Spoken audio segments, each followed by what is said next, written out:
Before you begin, remove the display panel assembly, touch control board, transfer board, and leather cover. Removal.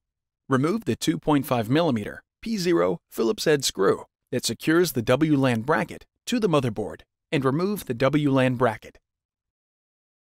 Carefully disconnect the WLAN antenna cables from the motherboard by grasping the connectors with a small pair of needle nose pliers or tweezers.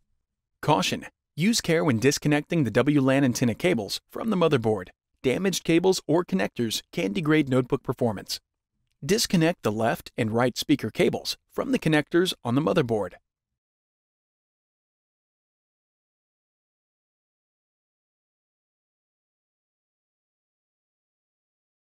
Remove the two rubber screw covers from the speakers. Remove the two 4mm P0 Phillips head screws that secure the speakers to the keyboard assembly. Carefully slide the speaker off of the keyboard assembly and remove.